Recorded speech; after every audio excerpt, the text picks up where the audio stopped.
बोला था बच्चों, आपको ज्यादा टेम्परेचर देना पड़ेगा। टेम्परेचर आप लोग दोगे तो गैस आपका आयन में कन्वर्ट हो जाएगा, या फिर और कोई अलग पैरामीटर दोगे तो गैस आपका आयन में कन्वर्ट होगा। और गैस अगर आप आयन में कन्वर्ट कर दिया, आपने गैस को आयन में कन्वर्ट कर दिया, आप उसको एक नया स्टेट का नाम है प्लाज्मा। और हमने इसके बारे में बहुत कुछ चीज आपको लास्ट क्लास में बोला था, जैसे कि हमने बोला था अगर ये आपका एक एटम है, न्यूक्लियस है, इसके चारों ओर अभी कौन घूम रहे हैं, इलेक्ट्रॉन घूम रहे हैं, तो टेम्परेचर ज्यादा देने से आपका इलेक्ट्रॉन ऑर्बिट को छोड़ के बाहर आ जाएंगे। टेम्परेचर बहुत ज्यादा देने से आपका इलेक्ट्रॉन ऑर्बिट छोड़ के बाहर आ जाएंगे। जब इलेक्ट्रॉन ऑर्बिट छोड़ के बाहर आएंगे तो एटम में कौन सा चार्ज क्रिएट होगा, पॉजिटिव चार्ज क्रिएट होगा। क्योंकि अगर आप इलेक्ट्रॉन को भी इसमें फिर से ऐड कर दोगे तो इसका मतलब क्या हो गया, अगर आप इलेक्ट्रॉन को फिर से ऐड करोगे तो एटम आपका न्यूट्रल होना चाहिए, क्योंकि एटम हमेशा न्यूट्रल होता है। तो इसका मतलब अगर आपने बाहर निकाला तो एटम पे कौन सा चार्ज क्रिएट होगा, पॉजिटिव चार्ज। क्यों, क्योंकि इलेक्ट्रॉन आपका नेगेटिव चार्ज है। 100% यहाँ पे एक नेगेटिव निकाला तो यहाँ पे एक पॉजिटिव होगा ही होगा, वरना एटम आपका न्यूट्रल कैसे होगा। तो 100% आपने बोला कि सर अगर आपने एक इलेक्ट्रॉन को निकाला तो एटम पे पॉजिटिव चार्ज जनरेट हो। वैसे आपने बहुत सारे गैसेस एटम से हीट देके ज्यादा टेम्परेचर देके इलेक्ट्रॉन को निकाला, एक निकाला, दो निकाला, वो आपकी हीट एंड टेम्परेचर पे डिपेंड करेगा। ओके, तो सपोज आपने बहुत सारे ऐसे आपने एटम थे जिसमें से आपने इलेक्ट्रॉन को ऐसे निकाला तो एटम में कौन सा चार्ज आएगा, पॉजिटिव चार्ज आएगा। और कुछ कुछ एटम हमने ये भी बोला था कि आपके कुछ कुछ एटम ऐसे भी होंगे जो में से न्यूट्रल ही रहेंगे, वहां से इलेक्ट्रॉन नहीं निकलेगा। ऐसा नहीं कि प्लाज्मा है मतलब जितने भी गैसेस एटम है सबसे आपका इलेक्ट्रॉन निकल जाएगा, ये तो नहीं है, ये भी लास्ट क्लास में बोला था। तो बच्चों इसको भी प्लाज्मा बोलेंगे, ionised gas at high temperature. तो गैस को आयन में कैसे कन्वर्ट किया आपने, इसे देखो, ये आयन है, ये आयन है, ये पॉजिटिव आयन है, ये नेगेटिव आयन है। तो ये हमने लास्ट क्लास में बोला था। और एग्जांपल के तौर हमने किसको दिया था, सन को दिया था। सन को क्यों बोला, तो बच्चों को लाइटनिंग, एग्जांपल है, लाइटनिंग में टेम्परेचर बहुत ज्यादा होता है और बहुत ज्यादा होने के कारण सन के सरफेस में जो गैस होते हैं, हाइड्रोजन और हीलियम, वो आयोनाइज हो जाते हैं। पहले मॉलिक्यूल आपके एटम में कन्वर्ट होंगे, फिर एटम आपके आयन में कन्वर्ट हो जाएंगे।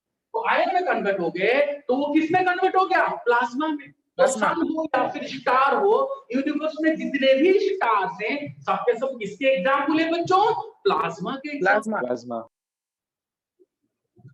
तो इसीलिए हमने बोला था 99% of the universe is plasma. और हमने इसके साथ ये भी बोला कि प्लाज्मा तो ठीक है वो गैस, पर ये लाइट फॉर्मेशन क्यों करता है, ये लाइट कहां से आता है, सन से। क्योंकि हमने बोला जहां पे होगा एक्साइटेड इलेक्ट्रॉन वहां पे होगा लाइट। अगर आपको कहीं पे भी वो प्लाज्मा हो, नॉन मेटल हो, मेटल हो, फ्यूचर में पढ़ोगे बच्चों, ये तो इंट्रोडक्शन चल रहा है, फ्यूचर में आप लोग पढ़ोगे जब पीरियोडिक टेबल पढ़ोगे या फिर सेकंड ईयर में 12th में पढ़ोगे कि आपका मेटल एक क्वेश्चन दिया होगा, क्वेश्चन क्या होगा, व्हाई, ऐसा क्वेश्चन दिया होगा, व्हाई कॉपर इज कलर, या फिर why copper is blue in colour, कुछ भी क्वेश्चन देगा, वो कुछ भी क्वेश्चन देगा, कैसे भी करके कलर देगा, आपको उसका आंसर लिखना पड़ेगा। और आपको याद रखना बच्चों, उस आंसर में देखना बच्चों, अभी तो डिटेल में नहीं बोलेंगे क्योंकि आपको नॉलेज नहीं होगा, उसमें आपका फ्री इलेक्ट्रॉन का 100% जिगर होगा। क्यों बच्चों, क्योंकि फ्री इलेक्ट्रॉन जहां रहेगा वहां कलरेशन जनरेट होगा। सर कैसे, क्यों, ये सब आप फ्यूचर में पढ़ोगे जब एक फिर से वापस आता है तो एनर्जी छोड़ता है in the form of electromagnetic radiation, जिसको आप लोग खाली आंख से देख सकते हो। तो मेरे प्यारे बच्चों ये तो फ्यूचर में पढ़ेंगे, बट फिलहाल अभी के लिए क्या नॉलेज चाहिए, जहां पे होता है फ्री इलेक्ट्रॉन और एक्साइटेड इलेक्ट्रॉन वहां होता है कलर फॉर्मेशन। यहाँ पे देखो बच्चों फ्री इलेक्ट्रॉन है, इसीलिए आपका प्लाज्मा क्या करता है, कलर फॉर्मेशन देता है और साथ में लाइट फॉर्मेशन करता है। तो बच्चों कैसे बताया था, कैसे कलर फॉर्मेशन तो ठीक है, बट लाइट कैसे फॉर्मेशन करता है, हमने बोला एक दूसरे के साथ कोलाइड करते हैं, इलेक्ट्रॉन कोलाइड करके लाइट जनरेट करते हैं, जिसका फोटोन भी बोलते हैं। तो हमने लास्ट क्लास में आपको डिटेल में ये सब बता दिया। फिर हमने लाइटनिंग के बारे में कुछ बोला था, वो भी प्लाज्मा का ही एग्जांपल है। जैसे लाइटनिंग में आपका बादल ने आपके एटम से, गैसियस एटम से खींच लिया। सपोज बादल में पॉजिटिव चार्ज होगा, इलेक्ट्रॉन को खींचेगा, न्यूक्लियस को दूर धकेलेगा, तो पॉजिटिव नेगेटिव सेपरेट हो गए तो प्लाज्मा में कन्वर्ट हो गया, और इनके बीच में क्या होगा, इलेक्ट्रिसिटी फ्लो करेगा। क्योंकि हमने क्या बोला मेरे प्यारे बच्चों, जब जहां पे देखोगे फ्री इलेक्ट्रॉन वहां कंडक्ट होगा इलेक्ट्रिसिटी। तो बच्चों इलेक्ट्रिसिटी करंट जिसको आप लाइटनिंग बोलते हो, ये भी प्लाज्मा का एग्जांपल है। तीसरा एग्जांपल क्या था, flame of a fire. Fire का जो फ्लेम है वो भी एग्जांपल था प्लाज्मा का। और कोई बार बार इसमें कौन सा क्वेश्चन आएगा, एग्जांपल का क्वेश्चन आएगा, या फिर पूछेंगे कि फायर ग्लो क्यों करता है। बोला ना बच्चों, फ्री इलेक्ट्रॉन है, एक्साइटेड इलेक्ट्रॉन है, जो कि लाइट फॉर्मेशन करता है, क्योंकि उसका स्पीड बहुत ज्यादा है। जब कोलाइड करते हैं तो लाइट जनरेट करते हैं। और कलर फॉर्मेशन क्यों, सेम आंसर, जहां देखोगे एक्साइटेड इलेक्ट्रॉन वहां पे कलर फॉर्मेशन, ये भी आपको बोला था। और बच्चों उसका एप्लीकेशन आप कहां-कहां देखोगे, ये तो एग्जांपल्स हो गए, सन हो गया, या फिर आपका लाइटनिंग हो गया, या फिर फ्लेम ऑफ अ फायर हो गया। बट अगर कोई पूछेगा इसका एप्लीकेशन कहां है, प्रैक्टिकल एप्लीकेशन, एडवर्टाइजिंग बोर्ड। अगर कोई पूछेगा कि आपने इतने सारे चीज आपने बोला सर, बट सर इसका प्रैक्टिकल एप्लीकेशन कहां होता है, ये भी एग्जाम में आता है, तो ये क्वेश्चन भी आता है। तो आप क्या बोलोगे एप्लीकेशन में, एप्लीकेशन में आप लोग बोलोगे पहला एप्लीकेशन ये है फ्लोरोसेंट लाइट, जो कि आपको कहां मिलेगा बच्चों, एडवर्टाइजिंग बोर्ड, या फिर ट्रैफिक सिग्नल, ट्रैफिक सिग्नल में मिलेगा, या फिर आप दूसरा एग्जांपल प्लाज्मा टीवी, जो टीवी आप लोग देख रहे हो ना वहां पे लिखा होगा प्लाज्मा टीवी। इसका क्या मतलब है बच्चों, इसका मतलब यही होता है। पर सर वो एडवर्टाइजिंग बोर्ड कलरेशन क्यों देते हैं सर, वो कलर लाइट फॉर्मेशन है, यही तो बोला बच्चों आपको। जैसे कि बच्चों सपोज ये आपका एक फ्लोरोसेंट लाइट है, ओके, सपोज ये आपका ट्यूब है, ओके, ट्यूब में आपका दो इलेक्ट्रोड होता है, एक होता है कैथोड, दूसरा होता है एनोड। सपोज आपने एक एक्सटर्नल सोर्स इसको अटैच कर दिया, अटैच करने से क्या होगा बच्चों, हाई वोल्टेज मिलेगा। बच्चों हाई वोल्टेज मिलने से क्या होता है, बच्चों हाई वोल्टेज मिलने से क्या होता है, हाई वोल्टेज मिलने से एटम आपके आयन में कन्वर्ट हो गए, क्योंकि इसके अंदर कौन से गैस है, सपोज हाइड्रोजन गैस या फिर हीलियम गैस, बोर्ड के अंदर बोल रहे हैं, एडवर्टाइजिंग बोर्ड के अंदर, या फिर फ्लोरोसेंट जो ट्यूब होते हैं उनके अंदर सपोज हाइड्रोजन या फिर हीलियम, नहीं है कुछ भी गैस है, तो क्या होगा, हाई वोल्टेज से वो गैस आयन में कन्वर्ट हो गए। तो आयन में कन्वर्ट कैसे होगा, जब इलेक्ट्रॉन छोड़ेगा। और हमने क्या बोला, जहां पे होगा फ्री इलेक्ट्रॉन वहां होगा कलरेशन। जहां पे आपको फ्री इलेक्ट्रॉन मिलेगा या फिर एक्साइटेड इलेक्ट्रॉन मिलेगा वहां पे आपको कलर। इसीलिए फ्लोरोसेंट लाइट क्या होता है, डिफरेंट डिफरेंट लाइट देते हैं, जिस गैस होता है ना उसके हिसाब से। सब हाइड्रोजन है वो थोड़ा रेड कलर का देगा, नियन है ब्रिक रेड कलर का देगा, जिंक है येलो कलर का देगा, डिफरेंट डिफरेंट हीलियम है येलो कलर का देगा। Different different different different gas के लिए आपका colouration different different different different होगा। ये फंडामेंटल आपको हमेशा याद रखना पड़ेगा। तो इसका जो एप्लीकेशन है वो आपको एडवर्टाइजिंग बोर्ड में भी मिलेगा। हाई टेम्परेचर से आयन में कन्वर्ट होगा, आयन में कन्वर्ट होगा तो इलेक्ट्रॉन मिलेगा, और जहां पे इलेक्ट्रॉन मिलेगा वहां पे लाइट जनरेशन होगा। और कौन सा light, colour light, colour generation होगा। तो इसलिए एडवर्टाइजिंग बोर्ड में आपको डिफरेंट डिफरेंट कलर नजर आता है, गैस के हिसाब से कलर है हमने बोला। तो बच्चों ये भी इसका एक एप्लीकेशन है। और मेरे प्यारे बच्चों क्वेश्चन आएगा ना, ऐसे ही क्वेश्चन आएगा कि प्लाज्मा का क्या होता है, उसका कुछ नेचर के बारे में पूछेगा। Which one of the following is true for plasma. हमने क्या बोला था लास्ट क्लास में, 4 पॉइंट। पहला पॉइंट क्या बोला, प्लाज्मा होता है आयोनाइज्ड गैस, आपने बोला ओके सर। दूसरा पॉइंट क्या बोला कि प्लाज्मा जैसे आपका गैस का डेफिनेट शेप एंड वॉल्यूम नहीं होता, ऐसे ही प्लाज्मा का भी डेफिनेट शेप एंड वॉल्यूम नहीं होगा। प्लाज्मा का भी डेफिनेट शेप एंड वॉल्यूम नहीं होगा। सर ये कैसे होगा, वो आयोनाइज्ड गैस है, गैस का जो प्रॉपर्टी वही प्रॉपर्टी प्लाज्मा भी एग्जिबिट करेगा। फिर गैस का कौन सा प्रॉपर्टी एग्जिबिट नहीं करेगा, अरे gases are bad conductor of electricity. अभी एयर है, यहाँ पे गैस है, क्या इलेक्ट्रिसिटी कंडक्ट कर रहा है? नहीं। But plasma are good conductor of electricity. Sir क्यों? क्योंकि because of this free electron. बार बार बोल रहे हैं बच्चों, जहां पे आपको इलेक्ट्रॉन दिखेगा वहां पे बहुत सारे ऐसे चीज दिखेंगे, जैसे कि गुड कंडक्टर हो, कलर फॉर्मेशन हो, लाइट फॉर्मेशन हो, ये सभी आपके फ्री इलेक्ट्रॉन और एक्साइटेड इलेक्ट्रॉन के प्रेजेंस में ही दिखेगा, जो कि प्लाज्मा में है। तो प्लाज्मा क्या होता है बच्चों?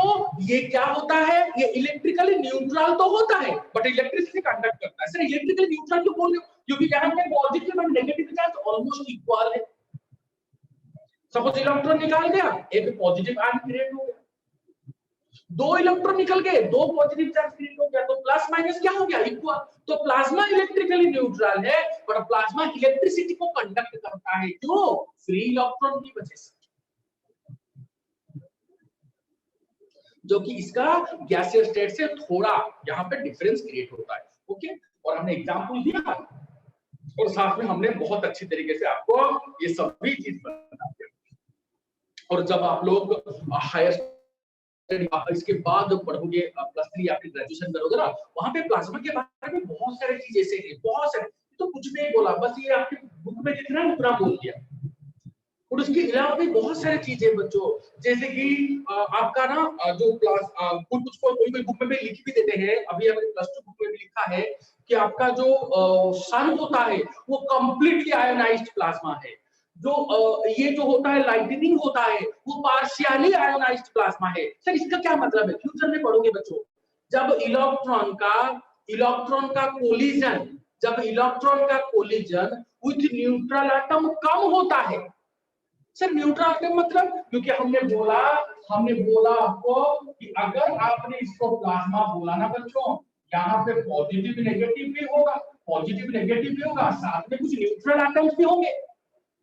अगर इस इलेक्ट्रॉन का कोलिजन इस पॉजिटिव के साथ ज्यादा हो कंपैरिजन टू न्यूट्रल एटम, इसका क्या मतलब है? इसका मतलब आपके पॉजिटिव चार्ज ज्यादा है, इसका मतलब ये आयोनाइज हुआ है, इसका मतलब ये ज्यादा आयोनाइज हुआ है, इसीलिए इसको क्या बोलते हैं? Completely ionised plasma. क्या बोला हमने?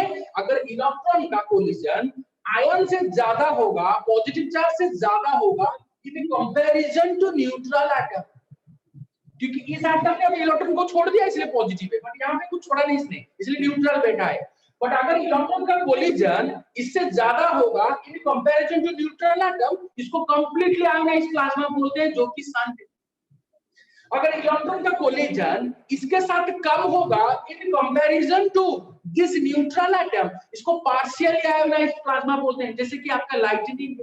ये सब आप लोग फ्यूचर में पढ़ोगे बच्चों, अभी फिलहाल इतना जानने की जरूरत नहीं है। जितना बोला आपको नेचर के बारे में, कैरेक्टरिस्टिक्स के बारे में, और उनके छोटे छोटे क्वेश्चन क्या आ सकते हैं वो सब आप ध्यान में रखो बच्चों। इसी क्वेश्चन क्या आएगा वो तो आपको बता देंगे, नोट्स तो दे दिया आपको, साथ में बच्चों आपको वो सब चीज भी बता देंगे डिटेल में क्या क्या क्वेश्चन है। इसको खत्म होने दो, कुछ 20-30% खत्म होने दो, फिर एक चैप्टर, फिर हम इसके ऊपर क्या क्या ऑब्जेक्टिव क्वेश्चन अभी तक आए हैं, क्या क्या आ सकता है, वो सब आपके सामने बता देंगे बच्चों। ओके बच्चों, तो मेरे प्यारे बच्चों ये था आपका प्लाज्मा के बारे में कुछ फंडामेंटल जानकारी, जो कि आपको लास्ट क्लास में भी दिया था, आज के क्लास में भी हमने उसका छोटा छोटा कुछ एप्लीकेशन बोल दिया, जैसे कि एडवर्टाइजिंग बोर्ड हो, प्लाज्मा टीवी हो, इनमें आपका प्लाज्मा का एप्लीकेशन होता है।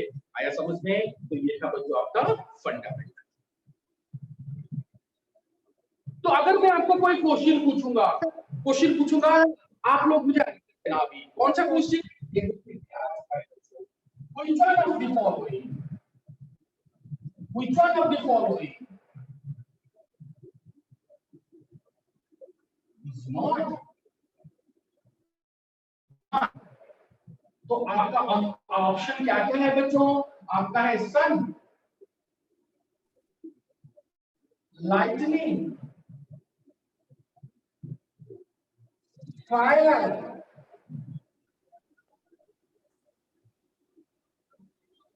And light.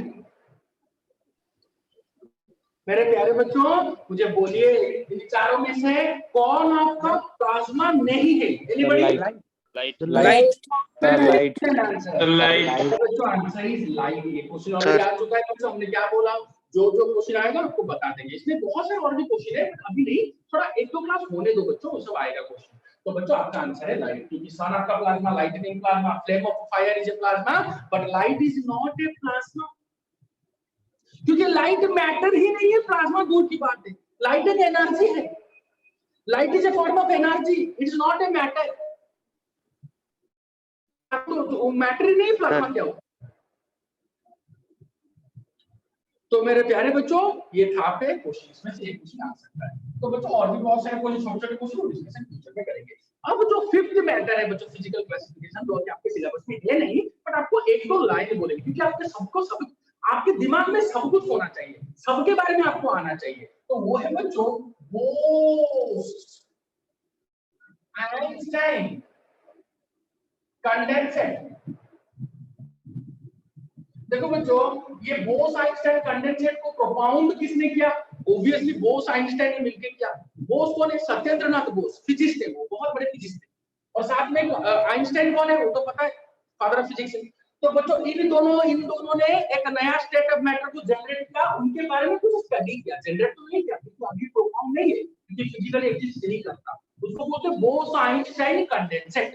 सर ये क्या है सर? उन्होंने ऐसा गैसियस एटम लिया या फिर ऐसे गैस लिया जो एयर से 1/1000 टाइम हल्का है, या फिर हेवियर है, जो भी बोल सकते हो। मतलब एयर का जितना वेट होगा, डेंसिटी जितना होगा, उससे 1000 गुना कम डेंसिटी, मतलब पूरा हल्का वाला गैस लेके 1000 टाइम लेस डेंस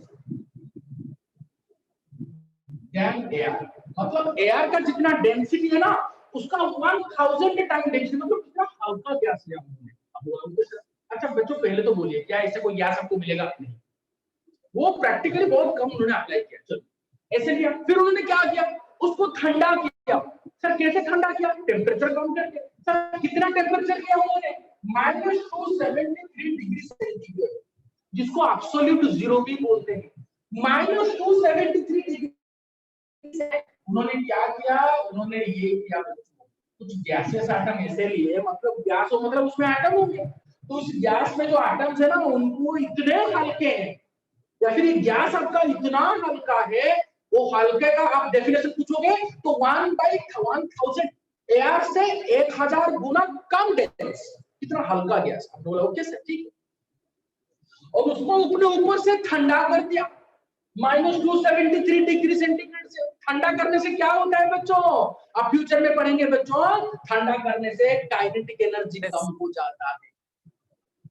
ठंडा करने से एनर्जी कम हो जाता है, जिसको थर्मल एनर्जी भी बोलते हैं, फ्यूचर में पढ़ेंगे।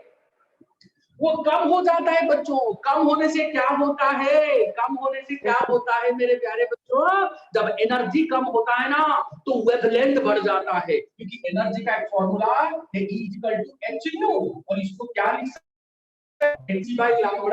ये फॉर्मूला आपको याद होगा, अगर नहीं होगा बच्चों फ्यूचर में फिर से पढ़ेंगे एटॉमिक स्ट्रक्चर में, third chapter. E = hc/λ। h को बोलते हैं प्लैंक्स कांस्टेंट, c को बोलते हैं वेलोसिटी ऑफ लाइट, लैम्बडा को बोलते हैं वेवलेंथ ऑफ लाइट। आपने बोला okay sir, okay sir. But बच्चों जब एनर्जी कम हो गया टेम्परेचर कम करने से, तो एनर्जी कम होगा मतलब आपका वेवलेंथ बढ़ गया। तो वेवलेंथ बढ़ गया मतलब देखो, अभी स्टार्टिंग में इसका वेव यहां तक था, इसका वेव यहां तक था, इसका वेव यहां तक था। वेव समझ गया बच्चों? इसको वेव बोलते हैं। तो क्योंकि एक पार्टिकल का क्या होता है, आपने पढ़ा नहीं होगा बच्चों, एक पार्टिकल का दो तरीके का नेचर होता है। पार्टिकल नेचर होता है, एक वेव नेचर होता है। इसको डी ब्रोगली ने क्रिएट किया था, फ्यूचर में पढ़ेंगे। तो ये समझ एटम का इतना वेव, देखो ये इतना वेव जनरेट कर रहे हैं, बट अगर आपने टेम्परेचर को तो एनर्जी कम हो गया तो वेवलेंथ बढ़ गया। तो अब ये वेवलेंथ बढ़ गया ना, देखो ये पूरा ऐसे ये वेवलेंथ बढ़ गया, आपका ऐसे पूरा कंप्लीट वेवलेंथ बढ़ गया, ऐसे हो जाएगा। मतलब ये सभी एटम भी इसके अंदर आ जाएंगे। तो ये क्या हो गया? ये सभी एटम मिलके आप इसको क्या बोलेंगे? सुपर एटम बोलेंगे। मतलब अलग अलग है, बट बाहर से आप लोग दिखोगे ना तो आपको एक एटम जैसा दिखेगा। इसी सुपर एटम को इसको क्या बोलते हैं? इसको बोलते हैं बोस-आइंस्टाइन कंडेंसेट। क्या क्या हमने एक ऐसा है कि गैस ले लिया, उस गैस का डेंसिटी क्या होना चाहिए ना, एयर की डेंसिटी से 1000 गुना कम होना चाहिए। फिर हमने क्या किया, उसका टेम्परेचर को कम करवा दिया। जब टेम्परेचर को कम कराया एब्सोल्यूट जीरो मतलब -273 डिग्री सेंटीग्रेड में उसका टेम्परेचर हमने ले लिया, तो गैस क्या हो जाएंगे बच्चों, उनका मूवमेंट सीध हो गया, क्योंकि टेम्परेचर बढ़ाने से एनर्जी बढ़, कम करने से एनर्जी कम होता है। जब एनर्जी कम होता है तो वेवलेंथ ज्यादा, क्योंकि देखो बच्चों ये न्यूमरेटर डिनोमिनेटर है, आपने एनर्जी को कम किया है तो ऑब्वियसली लैम्डा क्या होगा, बढ़ेगा। तो वेवलेंथ बढ़ेगा मतलब एटम का जितना वेवलेंथ था वो बढ़ गया, इतना बढ़ गया कि अभी आपको दूर से क्या दिखेगा, ये वेवलेंथ सभी जितने भी एटम्स है ना सबको ऐसे कवर अप कर लेगा। मतलब दूर से आपको क्या दिखेगा, दूर से आपको लिखेगा कि ये सिंगल एटम है, दूर से आपको दिखेगा कि ये एक सिंगल एटम है, और जिसको आपने नाम क्या दे दिया, सुपर एटम, जिसके अंदर बहुत सारे एटम है। एक्चुअली बहुत सारे एटम मतलब वो इंडिविजुअल है, पर आपको बाहर से दिखेगा ये जो वेव है ना ये ओवरलैप कर गई, एक दूसरे से ओवरलैप कर गई, इतना बढ़ गया आपका एनर्जी, इतना कम हो गया आपका वेवलेंथ इतना बढ़ गया, अभी पूरा अभी वेव है ना ये चारों ओर से आए तो आपको ये एक जैसा एटम दिखेगा, मतलब आज तो इसको क्या बोलते हैं, सुपर एटम, सुपर मतलब बड़ा।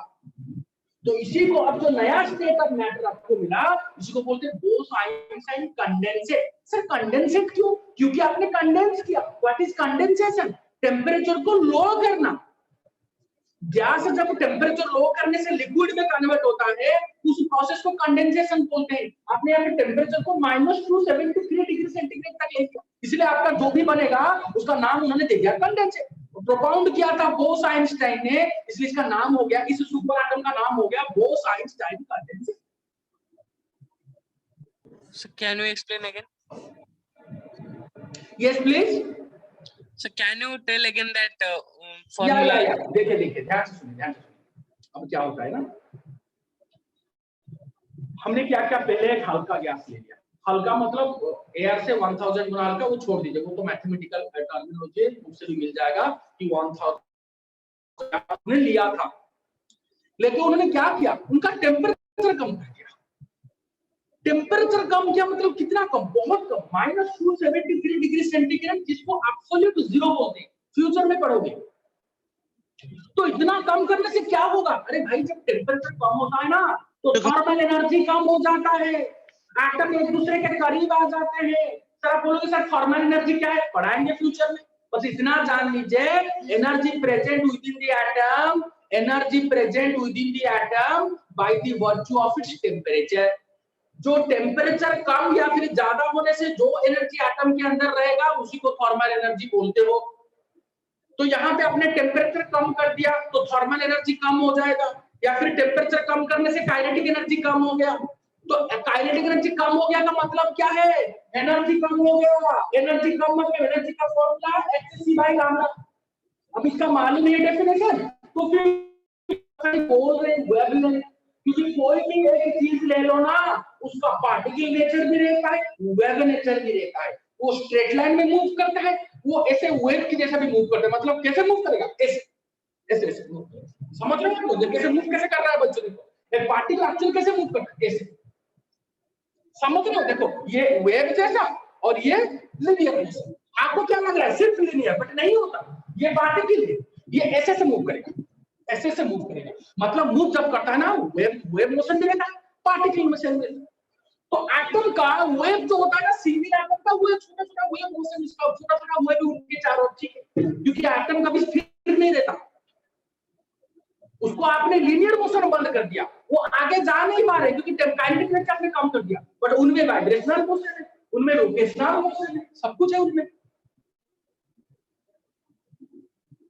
तो हमने क्या किया, इनका छोटा, इनमें से छोटा, बट जब आपने एनर्जी को कम कर दिया, टेम्परेचर कम कर दिए तो लैम्बडा बढ़ गया, तो लैम्बडा बढ़ गया मतलब इन सभी का वेवलेंथ बढ़ गया। अब वेवलेंथ बढ़ेगा तो कैसे, सब वेव ऐसा, अब वेवलेंथ बढ़ गया, देखो अब देखो इस आपका वेवलेंथ बढ़ गया, वेवलेंथ जब बढ़ गया ना तो आपको दूर से दिखेगा कि एक कंप्लीट यूनिट है और इसके अंदर सब आइटम खड़े हैं, वेवलेंथ बढ़ गया सबका, मतलब स्ट्रक्चर लार्ज हो गया।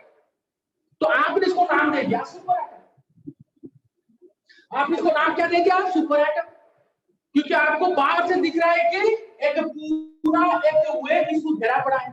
आपको लगेगा बाहर से पूरा एक इंडिविजुअल एंटिटी है, उसके अंदर कुछ है, बट एक्चुअली क्या है, वो वेवलेंथ आपका ज्यादा हो गया क्योंकि एटम को आपने स्थिर कर दिया काइनेटिक एनर्जी कम करके।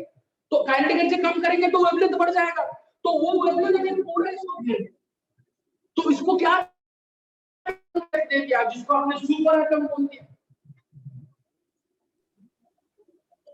और जिसको आप क्या बोलते हो, बोस-आइंस्टाइन कंडेंसेट बोलते हैं, जो कि आपके सिलेबस में है नहीं, बट पढ़ा रहे हैं क्योंकि कभी भी क्वेश्चन पूछ लेते हैं, भरोसा नहीं करते। आपको नॉलेज आना चाहिए। सर इसका कुछ एग्जाम्पल है क्या? देखो बच्चों, आपके बुक में तो ये है नहीं, फिर भी इसका 2 एग्जाम्पल हम देंगे। सर कौन सा एग्जाम्पल? सर पहला एग्जाम्पल सुपर फ्लूइड, याद कर सकते हो बच्चों। दूसरा एग्जाम्पल सुपर कंडक्टर। बच्चों ऐसा कुछ होता नहीं प्रैक्टिकली, होगा भी ना रेयर केस में होगा। सर सुपर फ्लूइड का मतलब क्या होता है? जिस फ्लूइड में विस्कोसिटी नहीं होता। सर विस्कोसिटी क्या है? एक दूसरे को अपोज करने का, एक लिक्विड का एक लेयर दूसरे लेयर का अपोज करने का जो टेंडेंसी की वजह से एक लेयर को उसके नीचे वाला जो लेयर है वो अपोज करता है।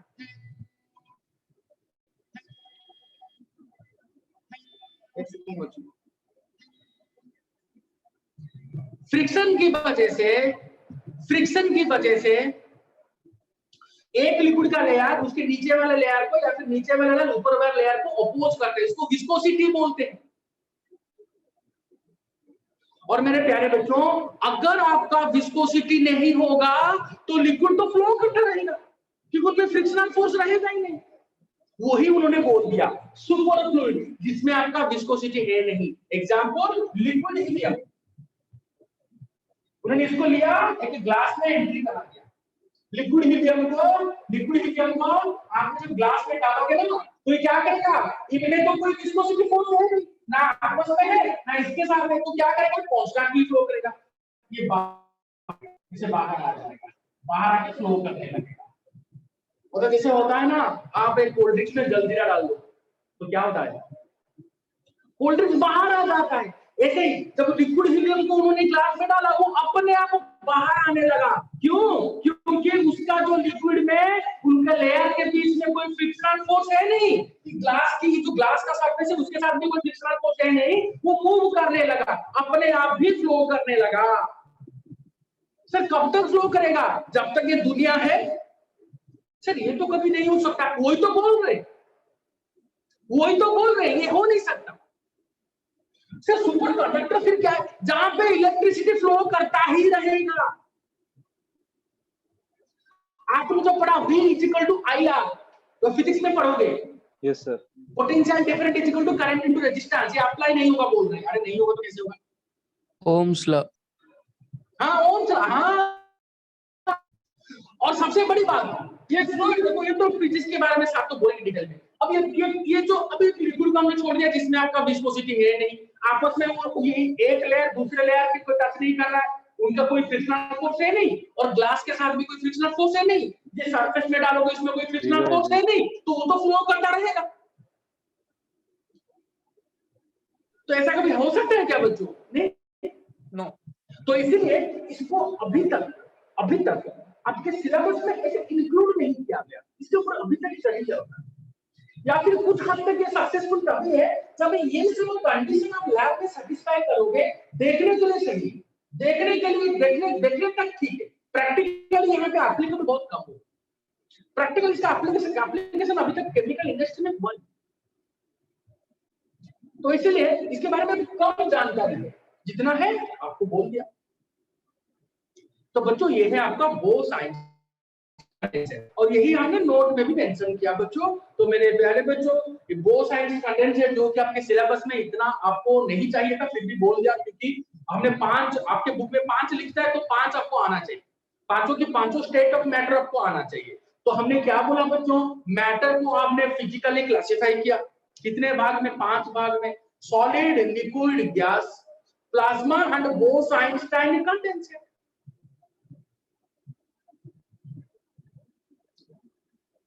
सॉलिड के बारे में डिटेल जानकारी दिया, डिटेल मतलब क्या, 4-5 पॉइंट बोलेंगे, क्योंकि डिटेल कैसे बोलेंगे तो चैप्टर में बच्चों फ्यूचर में पढ़ोगे, अभी फिलहाल जान लो, इंट्रोडक्टरी क्लास है, केमिस्ट्री में जाने से पहले बस ये सब जानना है आपको, ज्यादा टाइम नहीं लेंगे, टाइम वेस्ट करने से कोई फायदा नहीं है बच्चों। जैसे बोलते हैं कि स्लो पढ़ाना है, आपको ये करना है, कोई फायदा नहीं है बच्चों, प्रैक्टिकल बनो, जब लाइफ में प्रैक्टिकल बनोगे तभी सक्सेस मिलेगा। जो चीज इतना इंपॉर्टेंट है नहीं उसमें टाइम वेस्ट करके कोई फायदा नहीं है। जितना क्वेश्चन आएगा बस उसी को पढ़ेंगे, सॉलिड बोला, लिक्विड बोला, गैस बोला, प्लाज्मा बोला, बीईसी बच्चों इसको बीईसी भी बोलते हैं, बोस-आइंस्टाइन कंडेंसेट। कोई बुक में इसके बीच में डॉट होता है, कोई भी बुक में इसके बीच में डॉट नहीं होता, वो कंफ्यूज मत होना, बोस-आइंस्टाइन कंडेंसेट। चलो ये था आपके मैटर के फिजिकल क्लासिफिकेशन। तो बच्चों विदाउट वेस्टिंग टाइम हम लोग स्टार्ट करेंगे मैटर का केमिकल क्लासिफिकेशन। तो बच्चों आपका जो नोट है वहां पे तो हमने लिखा है, फिर भी हम इसको आराम से आपको समझाएंगे, कुछ नहीं बच्चों, यहाँ से बहुत से क्वेश्चन आते हैं, ये आपको पूछेंगे, आप लोग मुझे आंसर देना, ओके, एक एक करके पूछेंगे, आप लोग मुझे आंसर देना, नाम बताना फिर आंसर देना, ओके। और हो सकेगा बच्चों तो मेरे साथ थोड़ा वीडियो इंटरेक्शन भी करो, आप लोग सही पोजीशन पे बैठे हो ना बच्चों, तो मेरे साथ वीडियो इंटरेक्शन भी कर सकते हो। जब मैं बोलूंगा सपोज यहाँ से जाके हम बोलेंगे तो आप वीडियो इंटरेक्शन मेरे साथ कर सकते हो, नो प्रॉब्लम, ओके। चलो तो बच्चों अब स्टार्ट करेंगे मैटर का केमिकल क्लासिफिकेशन। देखो बच्चों मैटर का जो केमिकल क्लासिफिकेशन होता है जिसमें से बहुत सारे क्वेश्चंस आते हैं, मैटर का जो केमिकल क्लासिफिकेशन होता है ना उसमें से बहुत सारे क्वेश्चंस आते हैं। तो मैटर को केमिकली आप कितने भाग में डिवाइड कर सकते हो, 2 भाग में, एक होता है बच्चों प्योर सब्सटेंस और दूसरा होता है बच्चों मिक्सचर। आप मैटर को केमिकली 2 भाग में डिवाइड कर सकते हो बच्चों, एक होता है प्योर सब्सटेंस और दूसरा है मिक्सचर। सिर्फ प्योर सब्सटेंस को क्या होता है और इसको कितने भाग में, पहले बच्चों ध्यान से सुनिए, इस प्योर सब्सटेंस को आप फिर से 2 भाग में डिवाइड करते हो, एक होता है एलिमेंट और दूसरा होता है कंपाउंड। सर ये सब क्या है डिटेल में, इस मिक्सचर को इसमें इसको भी 2 भाग में डिवाइड कर सकते हो, एक होता है होमोजेनस मिक्सचर और दूसरा होता है हेटेरोजेनस मिक्सचर। सर ये क्या है डिटेल में बोलेंगे तो फिलहाल जान लीजिए बच्चों की क्या पढ़ने वाले हैं, अभी क्या पढ़ने वाले हैं वो जान लीजिए, होमोजेनस मिक्सचर, हेटेरोजेनस मिक्सचर। तो लाइट कम हो गई। तो बच्चों ये फंडामेंटल, तो स्टार्ट करते हैं बच्चों कहां से, प्योर सब्सटेंस से। और हमने क्या बोला बच्चों, प्योर सब्सटेंस कितने टाइप के होते हैं, 2 टाइप के एलिमेंट कंपाउंड। और सर ठीक है आपने बोला केमिकली आप मैटर को 2 भाग में डिवाइड कर सकते हैं, एक प्योर सब्सटेंस दूसरा है मिक्सचर। पर सर प्योर सब्सटेंस है क्या, फिर हमें बताइए एलिमेंट कंपाउंड क्या है, पहले प्योर सब्सटेंस क्या है ये तो बोल दीजिए, इसको डिवाइड करें या 2 भाग में वो तो डिफरेंट बात है, पर पहले एक बोल दीजिए। तो स्टार्ट करते हैं बच्चों प्योर सब्सटेंस। तो हमने क्या बोला, केमिकली मैटर को आप 2 भाग में डिवाइड करोगे, एक है pure substance.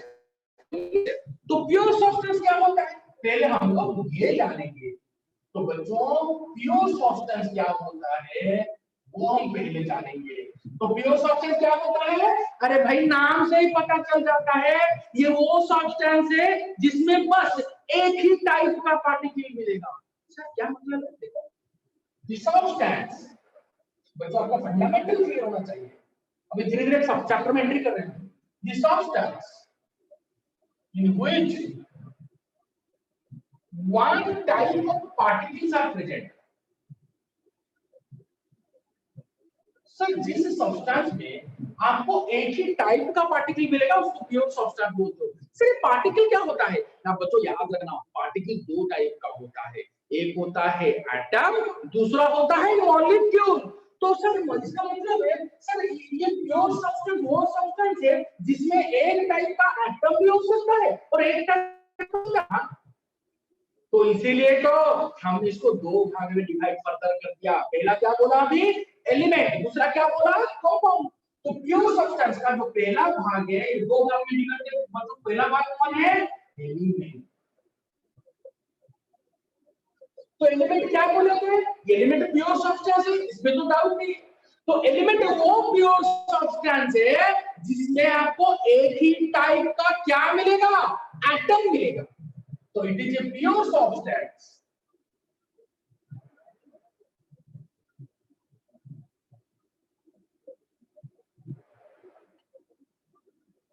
which contains one type of atom। क्योंकि हमने बोला प्योर सब्सटेंस वो होता है, प्योर सब्सटेंस वो होता है जिसमें आपको एक टाइप का पार्टिकल मिलेगा। तो एलिमेंट भी प्योर सब्सटेंस है ना, तो एलिमेंट वो प्योर सब्सटेंस है एक टाइप का पार्टिकल मिलना चाहिए। तो वो एक टाइप का पार्टिकल क्या है, एटम। तो एलिमेंट वो प्योर सब्सटेंस है जिसमें आपको एक ही टाइप का एटम मिलेगा। क्योंकि हमने बोला प्योर सब्सटेंस को दो भाग में डिवाइड कर सकते हैं, एटम हो सकता है, एलिमेंट हो सकता है या फिर कंपाउंड हो सकता है। तो एलिमेंट वो प्योर सब्सटेंस है जिसमें आपको एक टाइप का एटम मिलेगा। सर थोड़ा एग्जांपल दे सकते हैं क्या, डेफिनेटली बच्चों एग्जांपल ले लो। तो पहला सपोज हमने लेके गोल्ड ब्लॉक, ये क्या है बच्चों, ये गोल्ड ब्लॉक है, ये गोल्ड ब्लॉक है। गोल्ड ब्लॉक से हमने यहां से एक छोटा सा टुकड़ा लिया, ये यहां से छोटा सा टुकड़ा लिया, इसको बड़ा करके आपको दिखा रहे हैं। एक गोल्ड का ब्लॉक लिया, यहां से छोटा सा टुकड़ा, देखो यहां से छोटा सा टुकड़ा लेके इसको बड़ा करके दिखा रहे हैं। आपको यहाँ पे क्या मिलेगा, अरे बच्चों यहाँ पे ना आपको सिर्फ गोल्ड का ही एटम मिलेंगे। आपको यहाँ पे क्या मिलेंगे, ये छोटे, और आपको गोल्ड के ही एटम मिलेंगे, सिल्वर के नहीं मिलेंगे। तो इसका मतलब गोल्ड को आप क्या बोल सकते हो, आप गोल्ड को क्या बोल सकते हो बच्चों, एलिमेंट बोल सकते हो। क्योंकि ये गोल्ड में सिर्फ आपको गोल्ड का ही एटम मिल रहा है। हमने क्या बोला, एलिमेंट वो प्योर सब्सटेंस होता है जिसमें आपको एक ही टाइप का एटम मिलेगा। तो गोल्ड को आप प्योर सब्सटेंस बोल सकते हो क्या, गोल्ड को आप एलिमेंट बोल सकते हो क्या, सर गोल्ड को एलिमेंट बोलेंगे। क्यों बोलोगे, क्योंकि गोल्ड का छोटा सा टुकड़ा लेके हमने टेस्ट किया, उसको बड़ा करके उसमें हमने सिर्फ गोल्ड का ही एटम देखा, हमने आयरन एंड सिल्वर का एटम नहीं देखा। मतलब गोल्ड में सिर्फ गोल्ड का एटम मिलेगा, इसलिए गोल्ड क्या है आपका, एलिमेंट। आपने कार्बन का टुकड़ा लिया, अंगार का टुकड़ा लिया, उसमें आपको सिर्फ और सिर्फ कार्बन का एटम मिलेंगे, तो कार्बन क्या है, एलिमेंट। तो हमने इसको और कैसे बोल सकते हैं, जितने भी आप देख रहे हो बच्चों सभी के सभी क्या है, element. Hydrogen element, helium element, lithium element, beryllium element, boron element, calcium element, magnesium element, mercury element, zinc element, cadmium element, gold बटाया element, silver element, platinum element, palladium element, hafnium element, yttrium element, ruthenium element, fluorine element, chlorine element, neon element, argon element. Periodic table में जितना आप देख रहे हो सबके सब आपके एलिमेंट है बच्चों, क्योंकि उनके छोटे से छोटे भाग में आपको वही हीलियम का ही एटम मिलेगा। अगर आपने नियम लिया, आपके छोटे से छोटे भाग में आपको नियम का ही एटम मिलेगा। अगर आप गोल्ड लोगे तो उसके छोटे से छोटे पार्ट में भी आपको बहुत सारे गोल्ड के ही एटम मिलेंगे, बाहर का एटम नहीं मिलेगा। इसलिए आप गोल्ड को क्या बोल सकते हो, एलिमेंट। ये आपको फंडामेंटल बच्चों, तो ये है आपका एलिमेंट का डेफिनेशन। और याद रखना बच्चों, एलिमेंट को फिर फर्दर आप लोग तीन भाग में डिवाइड कर सकते हो। एलिमेंट तीन टाइप का होता है, एक होता है मेटल, दो होता है नॉन मेटल, और तीसरा होता है मेटालॉइड। अब देखना बच्चों, जब इस ईयर में आप पीरियडिक क्लासिफिकेशन पढ़ोगे तो आप देखोगे कि आपका जो पीरियडिक टेबल में ना, उसको इस पीरियडिक टेबल में आपको जितने भी एलिमेंट्स है उनमें से कुछ है मेटल, कुछ है नॉन मेटल, और कुछ है आपके मेटालॉइड्स। यही बच्चों होता है एलिमेंट का क्लासिफिकेशन। क्योंकि एलिमेंट कहां पे है, पीरियडिक टेबल पे है। तो पीरियोडिक टेबल में भी आपको यही मिलेंगे, कुछ मेटल्स मिलेंगे उनमें से, कुछ नॉन मेटल्स मिलेंगे उनमें से, कुछ मेटालॉइड मिलेंगे उनमें से। सर इनका नेचर प्रॉपर्टी के बारे में कुछ बोलेंगे क्या बच्चों? नोट में तो दिया हमने, बट ये पढ़ने की कोई जरूरत नहीं है अभी। क्यों? क्योंकि बच्चों इनके बारे में ना आप डिटेल में फ्यूचर में पढ़ेंगे। एक तो पीरियोडिक टेबल में पढ़ेंगे बच्चों, आपके सेकेंड ईयर में आपके जितने भी आपके फैमिलीज हैं, इनऑर्गेनिक केमिस्ट्री में बहुत सारे फैमिलीज हैं, उनमें सब ये डिटेल में पढ़ेंगे। तो अभी फिलहाल टाइम वेस्ट करके कोई फायदा नहीं, बस इतना जान लीजिए पीरियोडिक टेबल में जितने सब एलिमेंट्स है, एलिमेंट किसको बोलेंगे? जिसमें आपको सिर्फ एक ही टाइप का एटम मिलेगा उनको एलिमेंट बोलोगे। तो पीरियोडिक टेबल में जितने आप देख रहे हो सब कोई आपके एलिमेंट्स है, उनमें से कुछ आपके मेटल्स होंगे, कुछ आपके नॉन मेटल्स होंगे, कुछ आपके मेटालॉइड्स होंगे।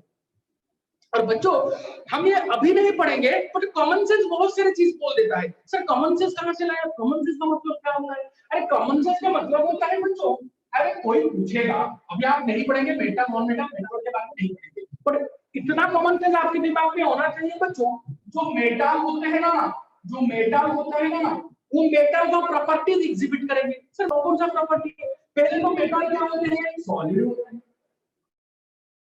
पहले जो कि लिक्विड है, जैसे कि मर्क्यूरी क्यों है वो फ्यूचर में पढ़ेंगे।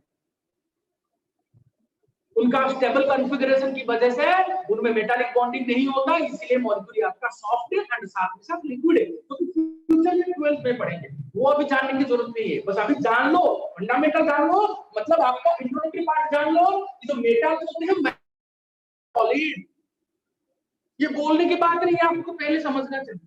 Accept mercury, mercury liquid. फिर मेटल में क्या होता है बच्चों?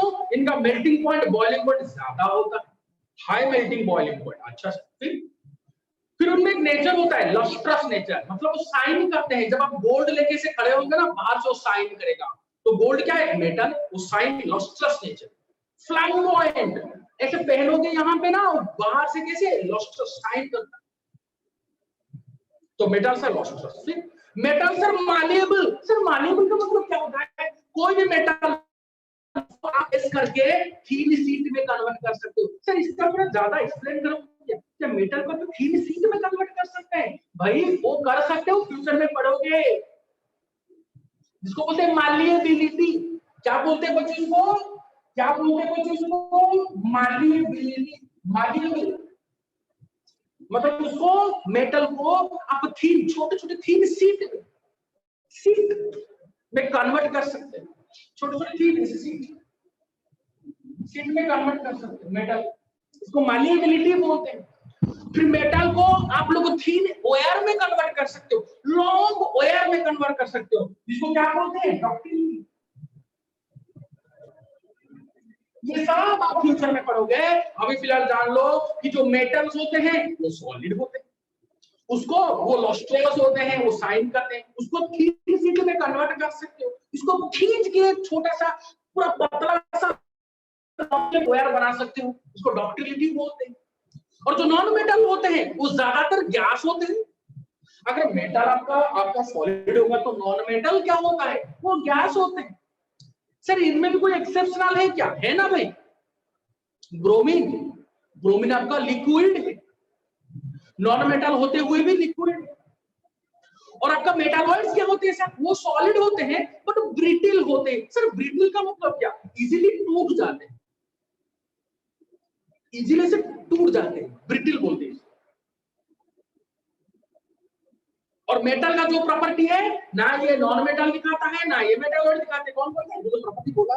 ये डिटेल में आपके कॉपी में हमने नोट में दिया, बट वो पढ़ो ना पढ़ो कोई फर्क नहीं पड़ेगा बच्चों। वो पढ़ो ना पढ़ो वो आपके ऊपर है, वो हम आपको प्रेशर नहीं करेंगे। क्योंकि बच्चों आप बस एक टाइम रीडिंग कर लो, स्टार्टिंग है ना, थोड़ा रीडिंग कर लो, दैट्स ऑल। बोल दो क्या समझ, ज्यादा कुछ नहीं लिखा, ज्यादा कुछ नहीं लिखा, पर जितना बोल रहे हैं वो आपके लिए उतना ही चाहिए बस। और सर और कुछ बोलेंगे क्या? हाँ, इनमें कुछ क्विज का क्वेश्चन आता है, इनमें कुछ ऑब्जेक्टिव क्वेश्चन आते हैं, वो आपके सामने डेफिनेटली हम लोग शेयर। तो मेरे प्यारे बच्चों, क्या ऑब्जेक्टिव क्वेश्चन सर एलिमेंट में आते हैं? आप बोल रहे हो ऑब्जेक्टिव क्वेश्चन आते हैं। देखो बच्चों, हम जो जो क्वेश्चन अभी डालेंगे वो क्वेश्चन आपका बहुत बार एग्जाम में हार्डेस्ट एलिमेंट, ये आपके नोट में भी मिलेगा आपको, बस अभी फिलहाल मेरे साथ बोलना है। Hardest element is tungsten. कोई पूछेगा आपका सबसे हार्डेस्ट एलिमेंट प्रेडिक्टेबल में कौन है, आप बोलोगे सर टंगस्टन, उसका सिंबल क्या है W। सर क्यों है, क्यों आप सेकंड ईयर में पढ़ोगे, क्योंकि इसमें मैक्सिमम अनपेयर्ड इलेक्ट्रॉन रहते हैं, कि सबसे ज्यादा मेटालिक बॉन्डिंग होता है, जितना ज्यादा मेटालिक बॉन्डिंग होगा उतना आपका मेल्टिंग पॉइंट बॉइलिंग पॉइंट भी ज्यादा होगा और मेटल भी हार्ड होगा, तो इसलिए वो हार्डेस्ट क्या है, इसका एक्सप्लेनेशन फ्यूचर में पढ़ेंगे, अभी बस इतना आपको मदद करना है। अनपेयर्ड इलेक्ट्रॉन कैसे रहेगा, उसके लिए इलेक्ट्रॉनिक कॉन्फ़िगरेशन जानना पड़ेगा, अभी तो आपको मालूम नहीं है, तो वो फ्यूचर में, अभी क्विज के लिए क्विज मतलब हम नेक्स्ट क्लास में पूछेंगे आपको, जब क्लास खत्म हो पूछेंगे कि बच्चों हार्डेस्ट एलिमेंट कौन है, आप बोलोगे सर टंगस्टन। फिर पूछेंगे बच्चों सॉफ्टेस्ट एलिमेंट कौन है, आप बोलोगे सीजियम। ये वाने ग्रुप का एलिमेंट है, बस आपको याद रखना है, क्विज जैसा याद रखना है। बच्चे जब क्विज एक्सपीरियंस करते हैं वो क्या उसका फंडामेंटल जानते हैं, नहीं फंडामेंटल तो फ्यूचर में पढ़ेंगे, बस इतना याद रखना है कि पीरियोडिक टेबल में हार्डेस्ट एलिमेंट कौन है, आप बोलोगे टंगस्टन, सिंबल क्या है, सॉफ्टेस्ट एलिमेंट कौन है सीजीएम, इसका सिंबल क्या है सीएस, हमेशा कैपिटल सी स्मॉल एस। फिर हम बोलेंगे डेंस मेटल कौन है, पीरियोडिक टेबल में कौन से मेटल का डेंसिटी ज्यादा होता है, डेंसिटी मतलब भारी होता है, ऑस्मियम, आपको याद रखना होगा, आपको याद रखना होगा। फिर पीरियोडिक टेबल में हार्डेस्ट नॉन मेटल, अच्छा डायमंड, पीरियोडिक टेबल में क्या नहीं है बच्चों, पीरियोडिक टेबल में कौन है, कार्बन है, तो हार्डेस्ट नॉन मेटल कौन है, डायमंड। सर ये तो पीरियोडिक टेबल में है नहीं, अरे ये है नहीं बट कार्बन तो है, diamond is allotrope of carbon, sir इसका क्या मतलब है, पढ़ेंगे, अब थोड़ी सब कुछ जान लोगे फर्स्ट क्लास में, अब ये कोई आपको याद रखना। अब सॉफ्टेस्ट कौन है, सल्फर, सॉफ्टेस्ट नॉन मेटल कौन है, सल्फर, सल्फर। इतना आपको ये क्विज के क्वेश्चन से आपको याद रखना पड़ेगा, हम इसका प्रेशर नहीं करेंगे कि टंगस्टन क्यों आपका हार्ड है, क्योंकि आपको इलेक्ट्रॉनिक कॉन्फ़िगरेशन मालूम नहीं, अनपेयर्ड इलेक्ट्रॉन क्या है मालूम नहीं, मेटालिक बॉन्डिंग क्या है मालूम नहीं, आपको थोड़ी बताएंगे क्यों ये स्ट्रांग है, सीजियम क्यों हल्का है, सीजियम क्यों सॉफ्ट है, वो थोड़ी बताएंगे आपको सीजियम क्यों सॉफ्ट है, अब नहीं बताएंगे, अभी क्विज बताएंगे तो अब सेकंड ईयर में सब आएगा, डोंट इजी बच्चों, केमिस्ट्री कुछ नहीं, सिंपल, बस आपको समझना चाहिए। अभी जो चल रहा है ना ये इससे भी सिंपल है chemistry, first year second year में सभी में इससे भी सिंपल है, सेकंड स्पेशली सेकंड ईयर बहुत सिंपल, फर्स्ट ईयर में थोड़ा कुछ फंडामेंटल मिलेगा पर सेकंड ईयर में कुछ है ही नहीं, बहुत सिंपल, एंजॉय करके पढ़ना है, आ गया समझ में, तो ये आपको मदद करना है। तो एलिमेंट के बारे में हम ज्यादा नहीं बोलेंगे भाई, इतने इससे ज्यादा बाहर से कुछ अभी तक आया नहीं कि आएगा भी, ओके।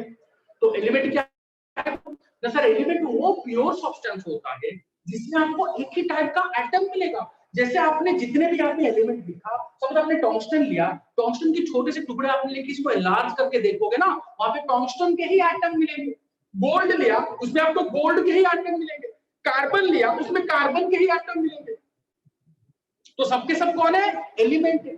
और एलिमेंट को याद रखना बच्चों, एलिमेंट को आप ज्यादा छोटा नहीं कर सकते, तो कोई पूछेगा मैटर का सिंपलेस्ट पार्ट कौन, आप बोलोगे एलिमेंट, क्योंकि एलिमेंट से छोटा कुछ होता नहीं, ओके। तो बच्चों हम क्या लिखेंगे, ये तो आपको समझ में आ गया होगा, स्क्रीनशॉट ले लो या फिर आपका नोट में है, टेंशन मत, नोट हमने कल दे दिया बच्चों आपको, आप ले लेना, तो ये आपको टेंशन, ओके। तो कोई पूछेगा स्मॉलेस्ट पार्ट ऑफ मैटर, अब क्या बोलोगे बच्चों, मैटर स्मॉलेस्ट पार्ट को क्या बोलते हैं, आप बोलोगे सर एलिमेंट बोलते हैं, क्योंकि एलिमेंट को फर्दर छोटा नहीं किया जा सकता, और एलिमेंट इसको एलिमेंट बोलेंगे जिसमें आपको एक ही टाइप का एटम मिलेगा, उसको एलिमेंट बोलते हो, ओके। और एलिमेंट तीन टाइप का होता है, एक होता है नॉन मेटल, एक होता है मेटल, एक होता है मेटालॉइड। मेटल नॉन मेटल का जो प्रॉपर्टी होता है वो तो देखा था, मेटालॉइड क्या होता है, मेटालॉइड का जो प्रॉपर्टी होता है वो मेटल नॉन मेटल का इंटरमीडिएट होता है, इन बिटवीन होता है, ओके, तो बच्चों ये सब आप नोट से देख सकते हो, कोई बड़ी बात नहीं, अभी ना पढ़ो तो भी चलेगा। नॉन मेटल मेटल के प्रॉपर्टी उससे इतना इंपॉर्टेंट है नहीं, बच्चों का खेल है, वो 9th में आपने देखा होगा, बट इंपॉर्टेंट क्या है, ह्यूज वाला जो क्वेश्चन दिया आपको, ये अभी छोटे-छोटे एग्जाम में भी आ जाता है कि which one is strongest, which is hardest, which is softest, which is lightest, ऐसा करके आ जाता है। आया बच्चों?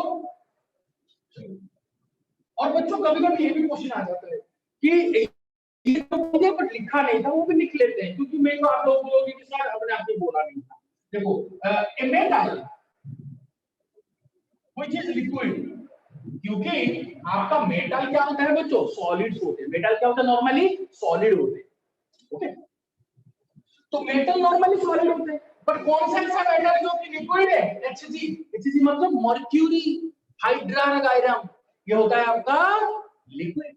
क्यों होता है बोला ना, फ्यूचर में पढ़ेंगे। अनपेड इलेक्ट्रॉन है नहीं, नो मेटालिक बॉन्डिंग, हो गया सॉफ्ट, इतना सॉफ्ट की लिक्विड। और non metal which is liquid, answer कौन होगा, ब्रोमीन। बच्चों नॉन मेटल ज्यादातर क्या होते हैं, गैस। सर नॉन मेटल कौन, ये ऑक्सीजन, नाइट्रोजन, फास्फोरस, सल्फर, आपका गैस है सब के सब आपके नॉन मेटल। हीलियम, नियम, नॉन मेटल। तो ये सब नॉन मेटल में ये सब के सब गैस है, बट एक नॉन मेटल ऐसा है जो कि लिक्विड है, आंसर क्या है, ब्रोमीन। तो बच्चों ये आपका क्विज है। कोई पूछेगा ब्रोमीन क्यों लिक्विड है, इसका भी आंसर, अरे सबका आंसर है भाई, क्यों लिक्विड है इसका भी आंसर है। इसमें आपका फ्यूचर में पढ़ेंगे। इस चैप्टर को जो सेकंड चैप्टर जो पढ़ाएंगे ना बच्चों, सेकंड चैप्टर जो पढ़ेंगे ना गैसियस स्टेट, उसकी लास्ट में यही पढ़ेंगे। इसमें van der Waals force of attraction कम होता है, इसलिए लिक्विड। आयोडीन में van der Waals force of attraction ज्यादा होता है, इसलिए सॉलिड है। फ्लोरीन क्लोरीन में आपका van der Waals force of attraction बहुत कम होता है, इसलिए वो गैस है। क्योंकि हाइड्रोजन आपको तो पता है बच्चों, आपने 9th में पढ़ा होगा ना, फ्लोरीन क्लोरीन ब्रोमीन आयोडीन एस्टाटाइन, ये 7 ग्रुप के एलिमेंट्स है, फ्यूचर में पढ़ेंगे, डोंट वरी, 7 ग्रुप के एलिमेंट्स है। ये दोनों आपके हैं गैस, ये है आपका लिक्विड, ये दोनों आपके सॉलिड, इसको भूल जाइए, ये रेडियो एक्टिव, आयोडीन आपका सॉलिड। क्यों, ये पढ़ेंगे फ्यूचर, अभी तो क्वेश्चन क्यों दे दिया आपको। आया समझ में? तो बच्चों ये था आपका फंडामेंटल किसके बारे में, एलिमेंट के बारे में, और एलिमेंट्स का टाइप्स, एलिमेंट कितनी टाइप का होता है। अब जो पढ़ेंगे बच्चों वो क्या है बच्चों, आपका कंपाउंड। तो मेरे प्यारे बच्चों देखिए, कंपाउंड अब नेक्स्ट क्लास में पढ़ेंगे, आपके लिए बहुत ही ज्यादा इंपॉर्टेंट है कंपाउंड, आपके लिए बहुत ज्यादा इंपॉर्टेंट है बच्चों, मेरे प्यारे बच्चों आपके लिए बहुत ज्यादा इंपॉर्टेंट है कंपाउंड, जो कि नेक्स्ट क्लास में पढ़ेंगे। अब तो टाइम हो गया, बट याद रखना बच्चों, जो भी आपको बोल रहे हैं धीरे धीरे चैप्टर के अंदर जा रहे हैं, सब आप नोट फॉलो करो या फिर लिख के रखो। जब आपका 3-4 क्लास हो जाएगा ना बच्चों, इसे कुछ कवर कर लेंगे, फिर ऑब्जेक्टिव क्वेश्चन डिस्कशन करेंगे या फिर क्लास में ही टेस्ट करेंगे, ये सब करेंगे। ओके, अच्छे से देखो, स्लो स्लो पढ़ा रहे हैं, आराम से मजे करके पढ़ो। बुक भी देखो, क्या बाहर से कोई इंफॉर्मेशन आपको मिल रहा है क्या, आप देखो कहीं से बाहर से क्वेश्चन ऐसा कुछ है क्या, जितना हमने पढ़ाया उससे कुछ बाहर से क्वेश्चन आया है क्या, जितना पढ़ाया, क्योंकि जो नहीं पढ़े उसको टच मत करना, क्योंकि तो पढ़ाएंगे। एलिमेंट के बारे में थोड़ा पढ़ाया, अभी कंपाउंड के बारे में पढ़ाया नहीं, मिक्सचर के बारे में पढ़ाया नहीं, आप वहां से क्वेश्चन देखोगे क्या फायदा, नहीं, जितना पढ़ाया वहां से क्वेश्चन देखो। ऐसा कुछ है क्या क्वेश्चन जो बाहर से, जो मैं नहीं बोल रहा हूँ, ऐसा करके हम लोग आराम से ये सब कर सकते हो, ऐसा कुछ नहीं आएगा, बस आप एंजॉय करो। ओके, चलो तब तक के लिए मेरे प्यारे बच्चों, have a good day, thank you. Thank you, sir. Thank you, sir. Thank you. Thank you, sir.